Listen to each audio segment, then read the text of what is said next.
Ngayon ang ating i-recap ay isang suspense thriller movie na pinamagatang Blink Twice.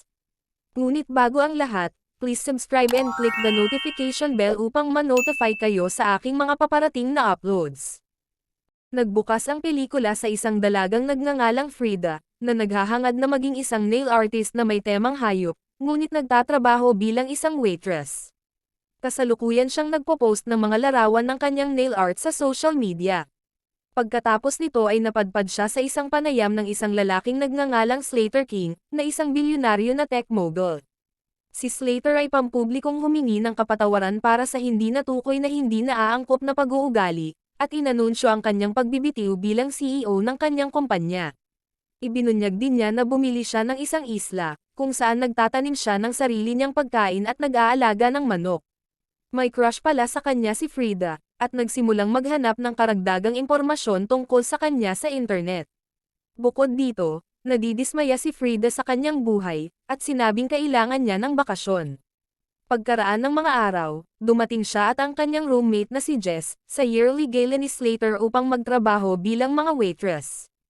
Hinarap ng kanyang boss si Frida tungkol sa kanyang mga aksyon sa kaganapan noong nakaraang taon, nang sinubukan niyang kausapin si Slater.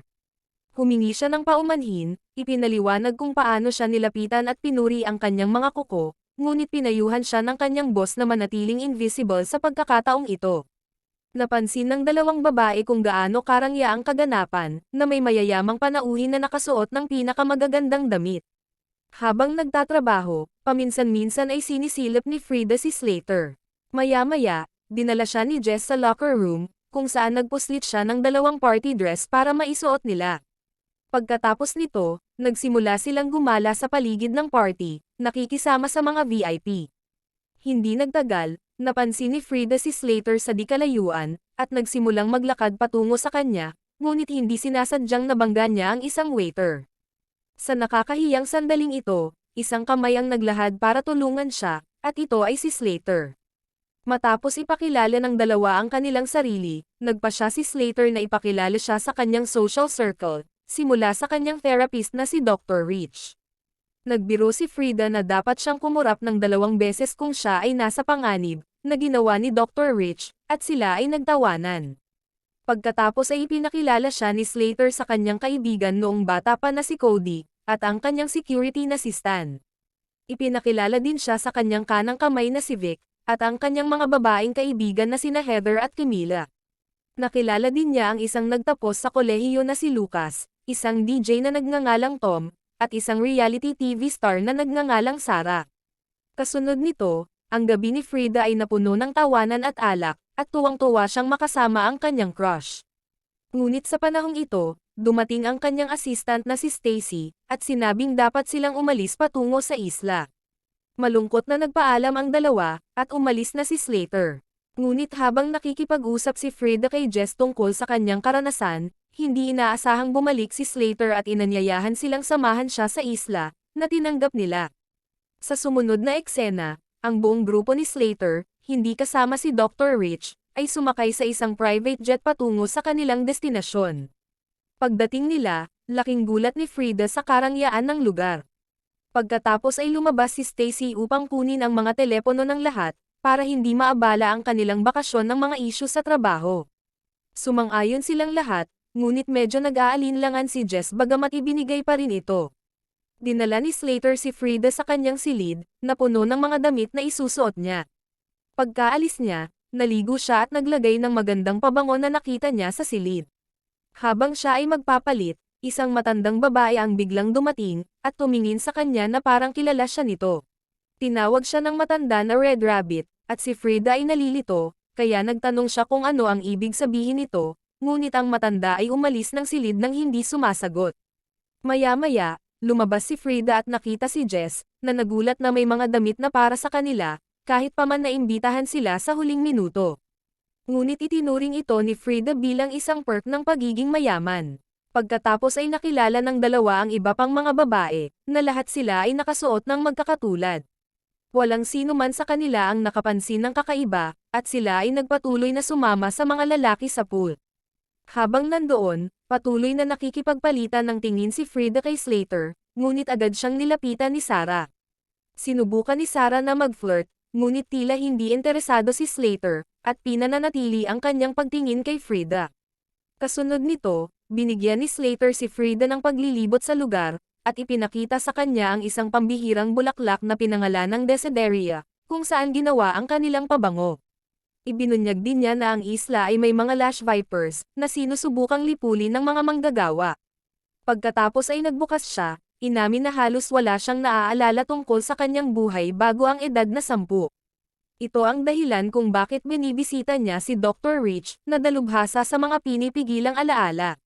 Nakikita ito ni Frida na kakaiba, ngunit ipinaliwanag ni Slater na ang pagkalimot ay maaaring maging isang regalo kung minsan.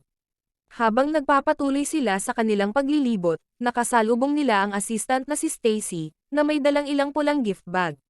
Kinagabihan, ang lahat ay nagtitipon sa silid kainan, kung saan ang mga kandila ay nagsisindi sa lahat dahil ang generator ay hindi gumagana. Habang kumakain, aksidenteng nadungisan ni Frida ang kanyang damit. Pagkatapos ay tinanong siya ni Vic kung ano ang kanyang ikinabubuhay, kung saan siya ay tumugon na sinusubukan pa lamang niyang malaman ito. Nakakapansin na nawala ang pinky finger ni Vic, kaya nagbiro si Slater sa pagtatanong kung paano ito nawala, pero hindi sumasagot si Vic. Sa halip ay kumuha siya ng isang maliit na bote ng MDMA drugs. Pagkatapos ubusin ang mga ito, ang grupo ay nakakaranas ng euphoria, at nagsimulang tumawa at magsaya. Mukhang maayos ang lahat, ngunit nang matulog na si Frida, napansin niyang nawala na ang mantsa sa damit niya.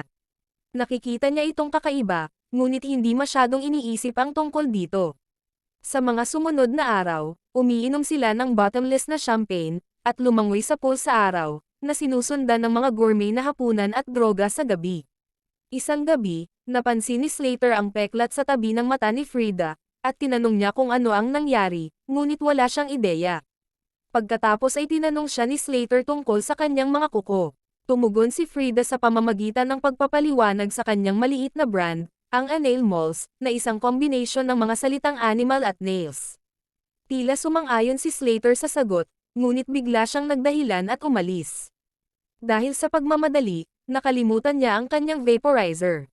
Habang pinagmamasdan ni Frida ang vaporizer, napapansin niya ang dumi sa ilalim ng kanyang mga kuko, na ikinagulat niya.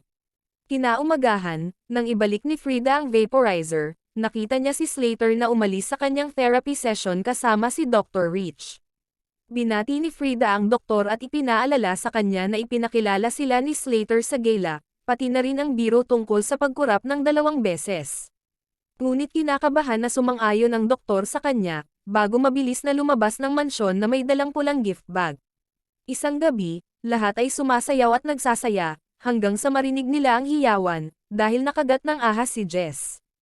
Pinatay ni Slater ang ahas gamit ang isang bote, at tiniyak sa kanya na ang lason ay hindi nakamamatay. Gayunpaman, nagsimula siyang magpanik sa ilang kadahilanan at umalis sa party. Nang lapitan siya ni Frida, sinabi ni Jess na gusto niyang makuha ang kanyang telepono at gusto niyang umalis. Sinabi ni Jess na may kakaibang nangyayari sa isla, at kakaiba ang mga taong ito.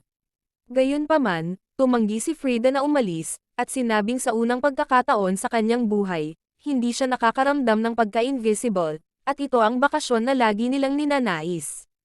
Sa huli, pumayag din si Jess at nagpa siya na manatili sa isla. Nang maglaon, habang nag-iisa, si Jess ay nakaranas ng pagdurugo ng ilong.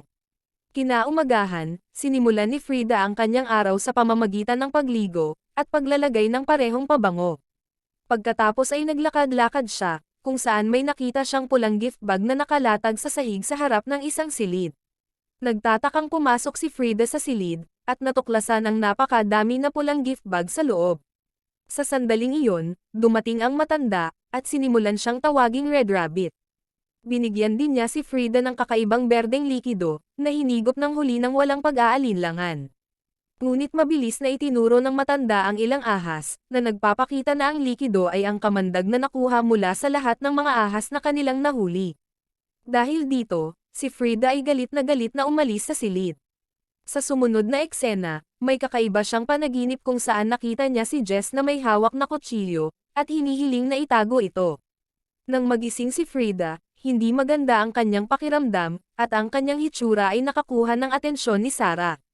Pagkatapos ay nagpakita si Lucas na may pasa sa kanyang mata, ngunit walang sino man ang nagbigay pansin dito, tulad ng walang nakakapansin sa pagkawala ni Jess. Pagkatapos ng almusal, ang mga lalaki ay nasa sabik na mangisda, habang ang mga babae ay nagpasya na manatili. Inilabas ng isa sa mga babae ang lighter ni Jess, na nag-udyok kay Frida na magtanong tungkol sa kanya. Pero ang nakakaloka, parang wala ni isa sa kanila ang nakakakilala o nakakaalala sa isang nagngangalang Jess. Ang isang nag-aalalang Frida pagkatapos ay nagmamadaling pumunta sa silid na tinutuluyan ni Jess, ngunit nakita niya ang mga muebles na nakatambak, na parang hindi pa siya nakapunta doon.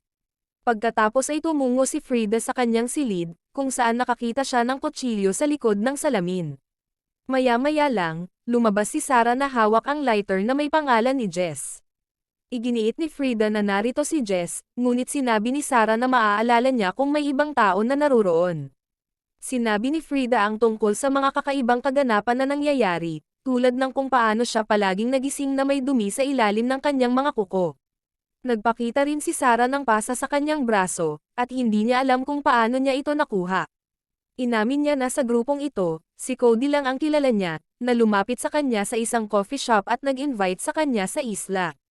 Dahil dito, napagtanto nilang dalawa na pinaglalaroan sila ng mga lalaking ito, at minamanipula ang kanilang isipan. Biglang naalala ni Frida kung paano binanggit ni Slater na ang pagkalimot ay isang regalo. Pagkatapos ay pumasok sila sa silid na may maraming pulang gift bag, at iniisip na ang pabango ay maaaring naglalaman ng sangkap na nagiging sanhi ng kanilang pagkalimot sa kanilang mga alaala. Sinabi rin ni Frida na nagsimula siyang makaalala ng ilang mga bagay, pagkatapos inumin ang kamandag ng ahas na ibinigay sa kanya ng matanda. Di nagtagal, natuklasan ni Frida ang higit pang kamandag ng ahas sa silid, at ibinigay ito kay Sarah upang subukan. Pagkatapos ay nagpasya silang ihalo ito sa tequila, at ibigay ito kina Heather at Camilla, umaasa na makakatulong ito sa kanila na mabawi rin ang kanilang mga alaala. Hindi nagtagal ay sinamahan sila ni Stacy, at umiinom din siya ng ilan sa mga inumin. Pagkatapos ay ipinaalam niya sa mga babae na malapit nang bumalik ang mga lalaki. Napagtantong malapit na ang oras, nagpasya si Frida na hanapin ang mga telepono sa loob, at hiniling kay Sarah na sumigaw kung dumating si Slater.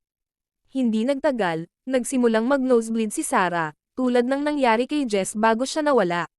Nang dumating ang mga lalaki, tinanong ni Slater kung nasaan si Frida, kaya simpleng sagot ni Sarah na nag-freshen up siya sa kwarto niya. Samantala, pumasok si Frida sa pribadong villa ni Slater, at pumasok sa isang nakalock na aparador para hanapin ang mga cellphone. Nahanap niya ang mga ito, ngunit narinig niyang sumisigaw si Sarah at mabilis niyang itinago ang lahat. Sa puntong ito, nahulog ang isang kahon, at nabigla si Frida nang makita ang ilang larawan ng iba't ibang tao na may hawak na pulang gift bag. Ilang sandali pa, pumasok si Slater sa kwarto, at kumuha ng likido para sa kanyang vape. Wala siyang kamalay-malay na nagtatago si Frida sa ilalim ng kanyang mesa. Sa sandaling iyon, ang kamandag ng ahas ay nagsimulang nagkabisa sa kanya, na naging sanhi ng pagdugo ng kanyang ilong. Nag-trigger ito ng ilang mga alaala, kung saan nakita niya ang kanyang sarili at ang iba pang mga kababaihan na nakagapos at natatakot, habang pinahirapan sila ng mga lalaki. Lumalabas na ang kamandag ng ahas ang nagpaalala kay Jess ng lahat, kaya inutusan ni Slater si Stan na patayin siya. Nagulat si Frida sa natuklasan, at agad siyang tumakbo palayo nang naabala si Slater. Dumiretso siya kay Sarah, at sinabi sa kanya ang lahat ng nangyari kay Jess. Sa takot na ang parehong kapalaran ay dumating sa kanila, nagpasya silang panatilihing normal ang pagkilos, hanggang sa bumalik ang alaala nina Heather at Camilla. Kalaunan ng gabing iyon, sa panahon ng hapunan, ang mga alaala ni Frida ay nagsimulang bumalik. Napagtanto niya na gabi-gabi silang inaabuso ng mga lalaki, at ginagamit ang pabango upang burahin ang kanilang mga alaala. Tutol dito si Lucas, ngunit pinipilit siya ng ibang lalaki at sinasabihan na magpakalalaki ito. Naalala rin ni Frida ang pang-aabuso sa kanya ni Dr. Rich kamakailan, at kung gaano nag-aalala ang doktor na maalala ni Frida ang insidente. Gayunpaman, sinisiguro sa kanya ni Slater na ang mas masahol pa, mas nakakalimutan ng mga babae ang pangyayari. Ipinaliwanag nito kung bakit nagulat at kinabahan ang manyakis na doktor, nang makilala siya ni Frida nitong mga nakaraang araw. Sa kasalukuyan, Ang nakakagambalang alaala ay nagpapahirap kay Frida na magpanggap na okay ang lahat, kasama na si Sarah. Ngunit nag-ipon siya ng lakas ng loob, hanggang sa sinamahan siya ni Sarah at nagsimula silang sumayaw. Sumunod din ang iba, at ang gabi ay lumilitaw na naging isa pang masayang pagtitipon. Ngunit nagulat sila nang biglang sumigaw si Camila, na nakaalala na ng lahat. Sa sobrang galit, paulit-ulit niyang sinaksak si Tom at pinatay ito, hanggang sa dumating si Slater para pigilan siya. Bumalik din ang mga alaala ni Heather sa puntong ito at sinimulan niyang habulin si Vic. Sa loob, sinaksak ni Sarah ang kamay ni Cody at sinubukan na atakihin pa siya, ngunit tumakas ito. Samantala, naabutan ni Heather si Vic, at hinampa siya ng chessboard. Ngunit pagkatapos ay binaril siya ni Stan hanggang sa mamatay. Napansin ni Stan si Frida sa dikalayuan, at sinimulan siyang habulin. Tumakbo siya papunta sa kakahuyan, ngunit kalaunan ay naabutan siya nito at naghahanda sa pagbaril. Sa kabutihang palad, hinampa siya ni Sarah ng isang napakalaking bato mula sa likuran, na agad siyang pinatay matapos siyang tamaan ng maraming beses.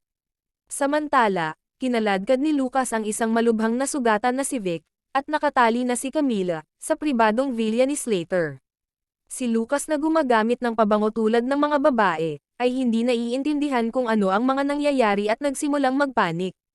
Gayunpaman, hindi siya pinansin ni Slater at tinapakan nito ang leeg ni Camila, na naging sanhi ng kanyang pagka-suffocate at pagkamatay.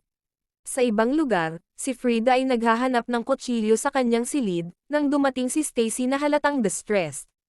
Napagtanto niya na bumalik na rin ang mga alaala ni Stacy. Gayunpaman, hindi tulad ng iba, si Stacy ay nasa ilalim ng impluwensya ng pabango, na ayon sa kanyang kagustuhan. Sinabi niya na ang paglimot ay isang regalo, at galit na inakusahan si Frida na pinilit siyang alalahanin ang mga ganitong nakaka-trauma na pangyayari. Sa panahon ng pakikibaka, si Frida ay lumaban, at nauwi sa pagsasaksak sa kanyang dibdib hanggang sa mamatay. Bumalik sa kakahuyan, hinahanap ni Cody ang natitirang mga babae sa ilalim ng utos ni Slater, nang brutal siyang binaril ni Sarah hanggang sa mamatay. Samantala, naguguluhan pa rin si Lucas, at hindi niya maintindihan kung bakit nagkakaganito ang mga babae. Sa kabilang banda, muling nakipagkita si Sarah kay Frida, na nakakita ng isang larawan ng kanyang sarili sa mansyon. Ang nakakaloka ay ang larawang ito ay mula noong 1 taon, ibig sabihin ay nakapunta na siya dito. Nang malaman ito, ang mga babae ay armado ng kutsilyo at baril, at tumungo upang wakasan ang mga nagpapahirap sa kanila. Hindi nagtagal, dumating sila sa labas ng villa ni Slater at hiniling na buksan niya ang pinto. Tumanggi si Slater, ngunit nagpasya si Lucas na buksan ito mismo, at agad siyang binaril ni Sarah hanggang sa mamatay. Sinamantala ni Slater ang pagkakataong atakihin si Frida, at i-lock ang pinto. Kumuha si Frida ng isang bagay upang atakihin si Slater pabalik, ngunit mabilis siyang natalo nito. Sa puntong ito, lumabas ang flashback noong 1 taon, kung saan sinubukan ni Frida na tumakas.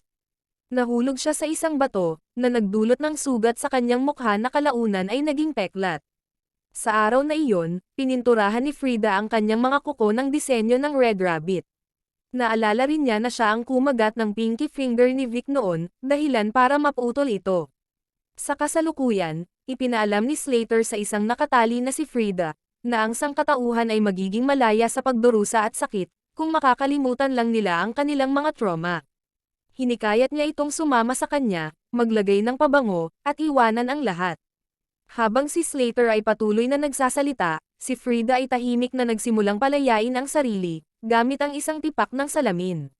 Sa sandaling iyon, sinimulan ni Sarah ang pagbaril sa nakalock na pinto, ngunit hindi nagtagal ay naubusan siya ng mga bala, na nagtulak kay Slater na habulin siya. Hinila siya nito papunta sa silid, kung saan nakawala na si Frida sa tali, at hawak nito ang kutsilyo.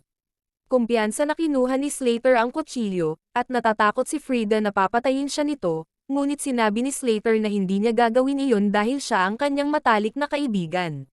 Pagkatapos nito, huminga siya mula sa kanyang vape at malapit na niyang patayin si Sarah. Ngunit bigla siyang nakaramdam ng pagkalito, at hindi maintindihan kung ano ang kanyang ginagawa o kung ano ang nangyayari. Nalaman na habang nasa labas siya, nilagyan ni Frida ang likido ng kanyang vape ng parehong pabango na kanyang ginawa. Nagdulot ito ng pagbagsak ni Slater, at natumba niya ang ilan sa mga kandila, na nagpalala ng apoy. Hindi nagtagal, nilamon ng apoy ang buong villa, at iniwan ni Frida si Vic na mamatay sa silid. Sa sandaling nasa labas, ipinahayag ni Sarah ang kanyang pag-asa na alam ni Frida ang kanyang ginagawa. Napag-alaman din na niligtas ni Frida si Slater mula sa nasusunog na villa. Sa huling eksena, lumipas ang panahon, at makikita ang kumpanya ni Slater na nag-host ng isa pang gala. Siya ay nilapitan ni Dr. Rich, gusto ng doktor na makipagkita ng private at pag-usapan ng isang bagay, ngunit si Slater ay mukhang wala sa isip at nalilito. Sa sandaling iyon, namagitan si Frida at ipinaalam sa doktor na hindi available si Slater. Nalaman na kasal na ngayon si Frida kay Slater, at kinabahan si Dr. Rich nang makita siya, lalo na nang sinabi ni Frida na naaalala niya ang doktor. Sa pagtatapos ng pelikula, ipinakilala ng host si Frida bilang bagong CEO ng kumpanya.